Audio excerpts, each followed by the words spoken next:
Bine v-am găsit, dragii mei din Zodia Scorpion, oriunde v-ați afla. Bine ați venit tuturor pe canalul meu, Tarot Flor de Loto, numele meu este Nina și ca de obicei mă bucur să vă am alături atât pe dragii mei abonați, cum de asemenea și pe cei care poate sunteți pentru prima oară aici pe canal. Azi voi face o lectură temporală, așa cum am obișnuit, fără limită de timp.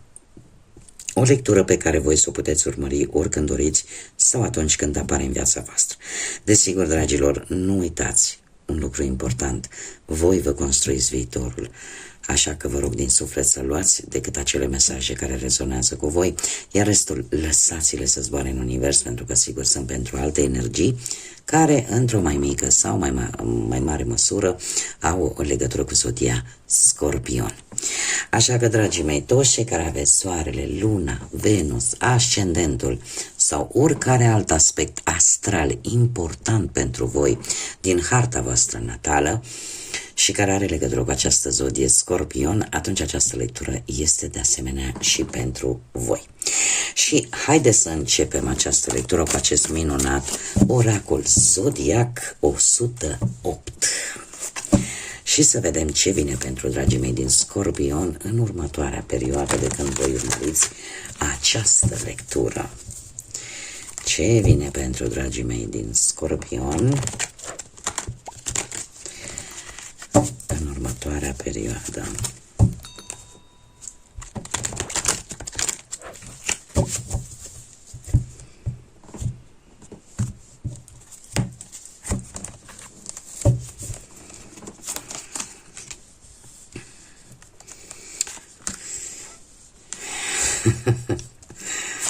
Da, dragii mei dragi, haideți să vedem.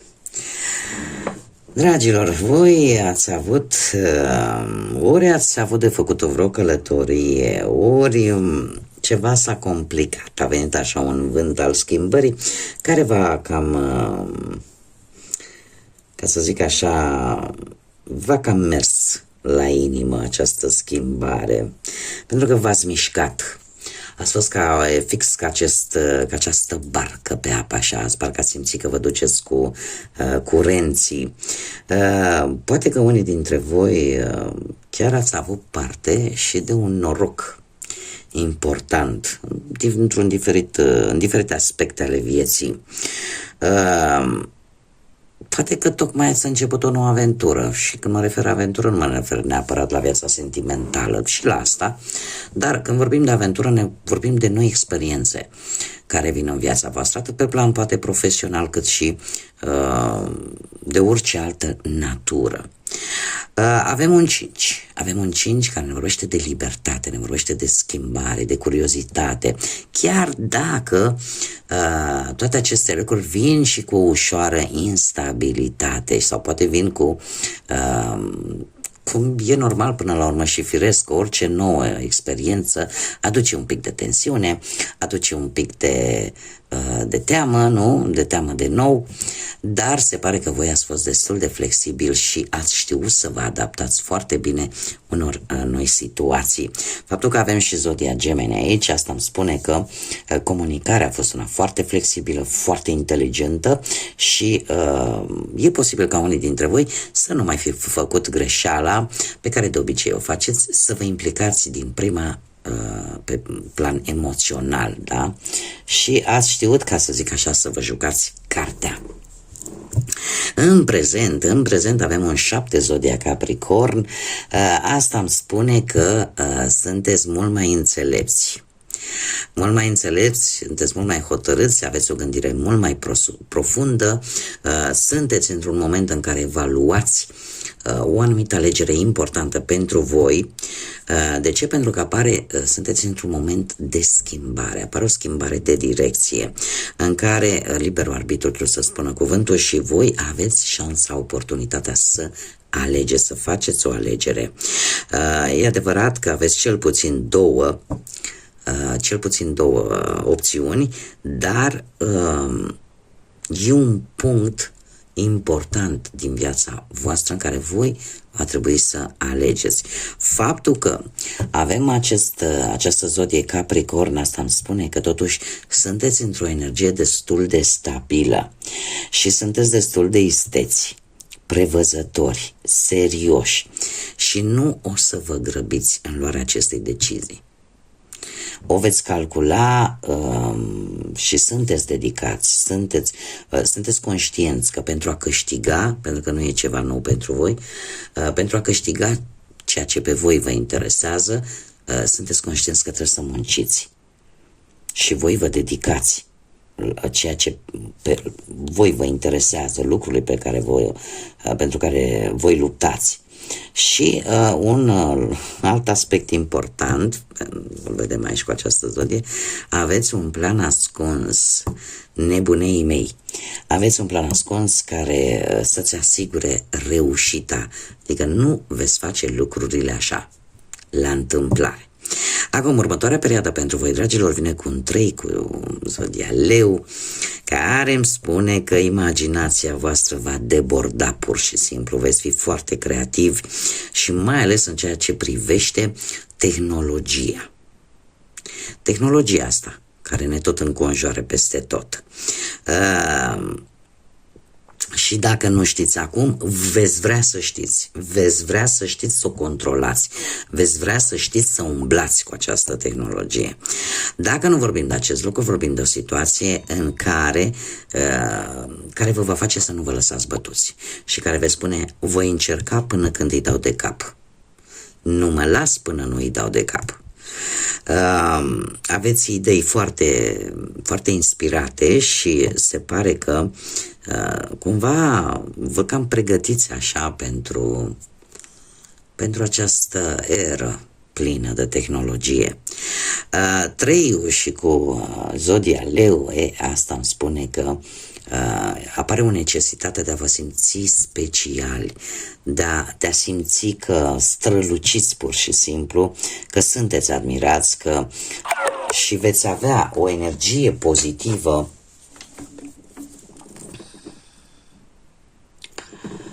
Două secunde că rămân fără baterie, acum am realizat, sper să nu se fi întrerupt, îmi cer mii de scuze. Vorbeam de zodia Leu și de cifra 3, faptul că intuiția o să vă ajute și voi vă veți da seama de ceva important pentru voi. Dar, cum să spun eu, zodia Leu, caracteristicile acestei zodii vă vor ajuta să fiți foarte creativi, să aveți o energie pozitivă și veți atrage privirea, dragilor. Iar asta vă va ridica autoestima foarte mult. Vă va ajuta foarte mult. Unii dintre voi chiar, poate nu știu, veți vrea așa să ieșiți în evidență, poate veți purta vestimentații un pic mai stridente sau un pic mai cu un je ne sais quoi, așa, un ceva ieșit un pic din comun, care să atragă privirile. Iar asta pe voi vă va ajuta. Haideți să vedem ce ne spune și tarotul, dragii mei, din Scorpion. Ce vine pentru voi, cei din zodia Scorpion, în următoarea perioadă de când urmăriți această lectură? Haideți să vedem ce vine pentru dragii mei din Scorpion.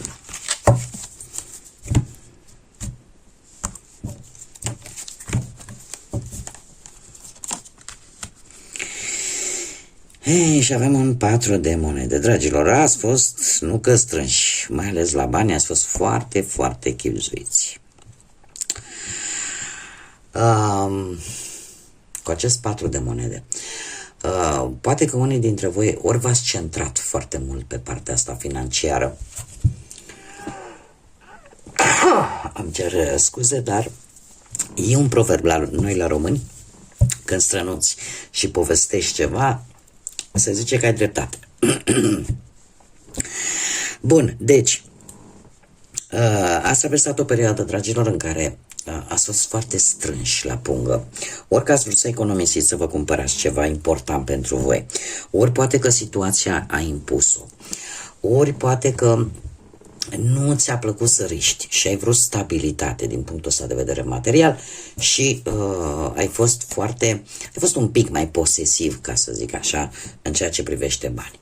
Dacă vorbim de muncă, se pare că e una destul de stabilă și mulți dintre voi, e posibil, chiar dacă nu vă place activitatea pe care voi o faceți în respectivul loc de muncă, totuși faptul că îți oferă o anumită stabilitate te face să continui în același loc.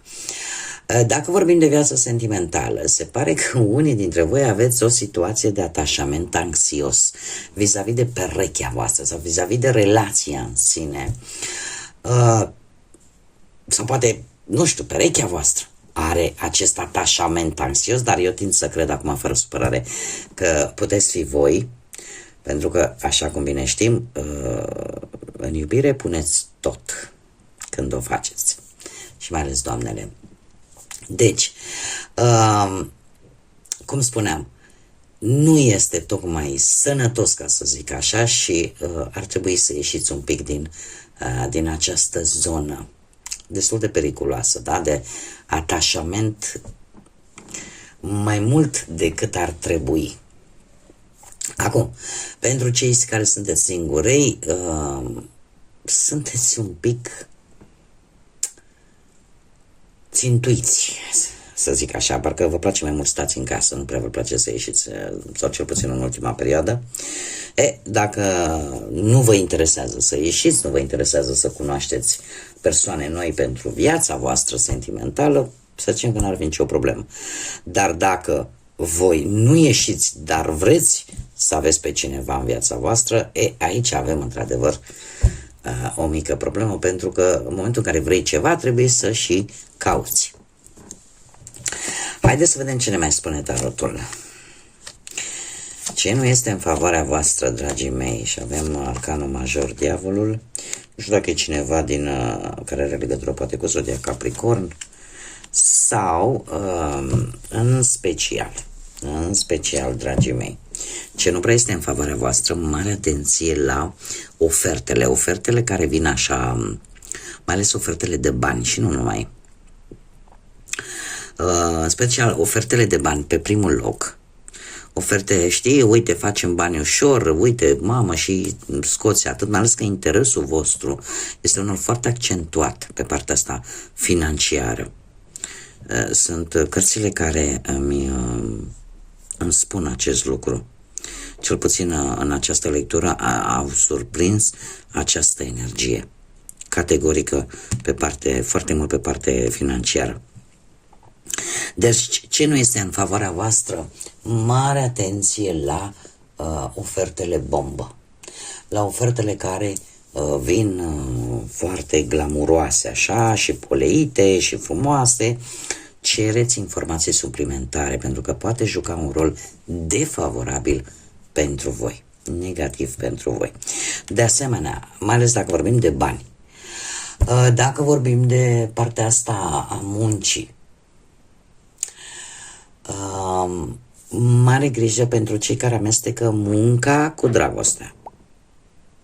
Pentru că poate juca cu cineva de pe la muncă vreo aventură, ceva, poate juca un rol defavorabil pentru voi.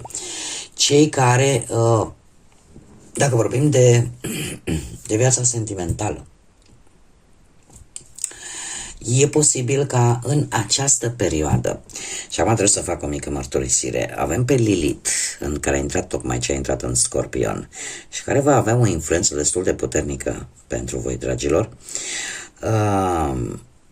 E posibil ca în următoarea perioadă să vă simțiți voi așa un pic mai senzual decât de obicei, sau să depășiți o anumită limită de senzualitate, de atracție, de chimie, care poate să sperie perechea și poate să dai din vals în tango, fără să vrei, și să joace un rol defavorabil pentru voi. Să fiți poate înțeleși greșit. Și cumva de aici să apară tot felul de discuții pe chestia asta de gelozie, pe care să nu facă altceva decât să aducă o instabilitate în relația voastră. Cei care sunteți singuri, iar de asemenea vine cu atenționare. Ce poate fi în defavoarea voastră? Faptul că voi în următoarea perioadă puteți fi atrași de o persoană care poate să aibă legătură sau nu cu zodia Capricorn, dar va fi decât o atracție pur sexuală, fizică, chimică, nimic mai mult. Cel puțin din partea persoanei respective către voi. Da? Nu va avea neapărat și o conotație emoțională care pentru voi, da, care sunteți foarte emotivi, poate juca în defavoarea voastră. Acum, haideți să vedem și părțile bune. Ce este în favoarea voastră? Avem un 5 de cupe. Foarte interesant, pentru că normal 5-ul de cupe ne vorbește de apatie, tristețe, supărare. Dar, fiind pe o poziție pozitivă, haideți să vedem ce ne spune acest arcan. Dragilor, voi și ceva care va fi benefic pentru voi, va fi în favoarea voastră, faptul că tu numai cumva vă deblocați. Vă deblocați de ceva din trecut. Ceva ce poate nu ați putut, peste care nu ați putut să treceți mult timp. Poate să fie într-adevăr pierderea cuiva drag și asta să vă fi ținut blocați o vreme. Dar, paradoxal, tocmai această suferință, această stare prin care voi poate ați trecut în ultima vreme, cumva v-a ajutat într-un fel sau altul, pe voi va ajuta, pentru că mie mi-apare că este în favoarea voastră. Va ajuta cu ceva. Acum, fiecare adaptează. Poate va ajuta să vă iertați pe voi, poate va ajuta să iertați pe alții, poate că va ajuta să vedeți de fapt că există și lucruri pozitive în viața voastră. Poate va ajuta să scăpați de o anumită stare de vinovăție. Poate că vă va ajuta să vedeți, să descoperiți, nu știu, poate dacă vorbim de muncă, că anumite pierderi de ore, da? Sau o promisiune care voi credeți că s-a anulat, cumva ea să nu se anuleze și să vină respectiva promisiune și să joace totuși în favoarea voastră. Sau faptul că ai avut mai multă grijă de bani, că ai reușit să economisești, te va ajuta, va fi în favoarea ta în următoarea perioadă. Chiar și dacă vorbim de viață sentimentală, ce poate fi în favoarea voastră? Faptul că o relație poate s-a terminat sau poate chiar este în proces de ruptură, dar asta nu înseamnă că nu se poate salva, dacă există resurse, bineînțeles. No? Și când vorbim de dragoste, când vorbim de sentimente, care ar fi resursele? Păi în primul și în primul rând, sinceritate, iubire, respect, emoție, sentimente reale. Acum, poate că cei singuri, în sfârșit, au terminat acel timp de care au avut nevoie ca să se vindece după o anumită pierdere. Da? Și cumva lucrurile încep să se miște în favoarea voastră. Acum, ce puteți voi controla? Un as de spade. Dragilor, voi veți vedea cu foarte mare claritate, cu foarte mare siguranță ceea ce este corect, veți vedea adevărul și asta vă va ajuta foarte mult să adoptați și să controlați un nou stil de viață, un nou proiect de viață, poate o activitate care nu are de văzut cu ce ai făcut tu înainte, poate că vei ști cui să dai bani împrumut și cui nu, poate vei ști când sunt șanse să recuperezi o anumită cantitate de bani și când nu, lucruri pe care tu le poți controla. Cum de asemenea, dacă vorbim de viața sentimentală, tu vei ști dacă relația se va încheia sau nu în urma aflării unui adevăr, sau vei decide să ai un dialog sincer, cât mai real, cât mai rațional cu perechea ta și în felul ăsta să mai dai o nouă șansă relații. Dar controlul îl deții tu. Cum de asemenea chiar și cei singurei, voi știți și aveți controlul dacă vă simțiți pregătiți să începeți o nouă relație sau nu. În ceea ce privește ce nu puteți voi controla, și avem un 8 de monede, dragilor, păi o schimbare benefică care vine în viața voastră, pe care voi vă doreați, dar cumva parcă n-a venit când ați dorit-o voi. Și lucrul ăsta nu-l puteți controla pentru că vine pe nepusă masă și eu sunt conștientă că mulți dintre voi ați avut parte de tot felul de întâmplări de genul ăsta în care, indiferent cât ai fi chinuit să rezolvi o situație, parcă nu se ieșea. Și uite, îți vine așa dintr-o dată, îți apare mingea ridicată la fileu și se rezolvă situația așa, fără să-ți dai seama și fără prea mult efort. Deci vine o schimbare benefică în viața voastră, ceva ce voi nu puteți controla, dar ea vine și poate să fie relaționată poate cu apariția unui curs pe care voi vi-l doreați și nu vi-l permiteați, sau un studiu, ceva, sau pur și simplu poate la locul de muncă, chiar dacă o să vă dea poate mai multe responsabilități, pentru voi nu va fi o problemă, iar asta, pentru că le veți duce la bun sfârșit, iar asta va arăta de fapt de ce sunteți voi capabili, pentru că vă va pune la probabilitățile și lucrul ăsta va juca un rol pozitiv pentru voi. Dacă vorbim de bănuți, e posibil să primiți un ajutor bănesc pe care voi îl așteptați de mult, dar nu știați practic când vine.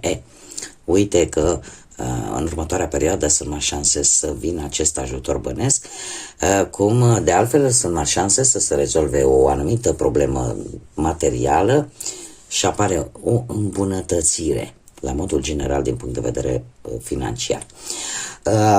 În schimb, ce nu puteți voi controla, faptul că munca e posibil să intervină un pic negativ în relație și să vă fie un pic greu să găsiți un echilibru din punctul ăsta de vedere. Cei singurei i-aș spune că concentrarea voastră, atât pe muncă cât și pe făcut bani, e posibil să nu-ți prea lase timp pentru viața sentimentală, pentru unii dintre voi. Acum, haideți să vedem ce ne spune acest oracol al sufletului. Un mesaj, te rog, pentru dragii mei din Scorpion, pentru următoarea perioadă de când urmăresc această lectură. Și avem numărul 21 sau numărul 3, poate să vă spună ceva, și ne spune felul următor: recunoaște disperarea unei șanse. În ea vei găsi acel cadou al trezirii. Despre ce este vorba? Despre faptul că unii dintre voi sunteți așteptați cu nerăbdare o a doua șansă în ceva. Poate să fie, aici trebuie să adaptați. De ce? Pentru că voi sunteți siguri sau mai mult ca siguri că respectiva șansă pentru voi, adică veți ști să o valorați.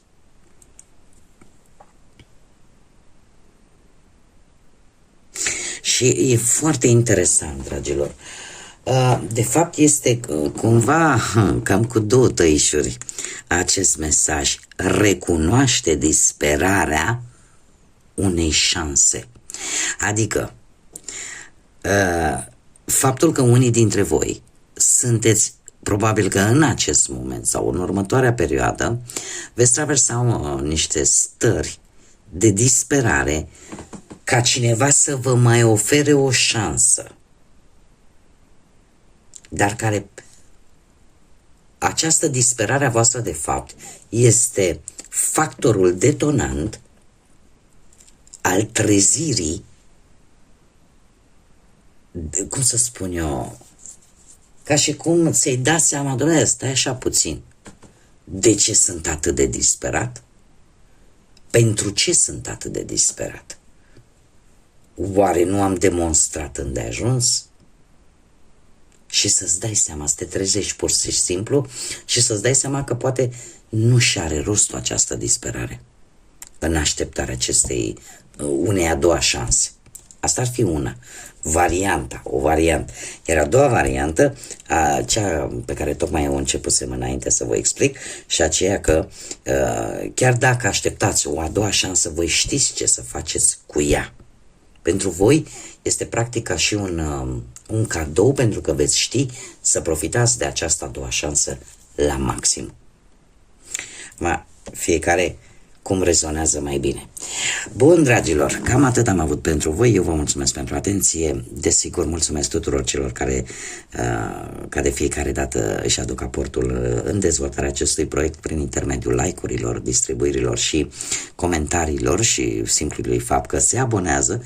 Este gratuit, așa că toți cei care încă nu ați făcut-o, eu vă aștept cu mare drag să ne întâlnim aici împreună, iar până data viitoare când ne vom reîntâlni, vă doresc tot binele din lume, să aveți parte de multă energie pozitivă și, desigur, să fiți iubiți, dragilor.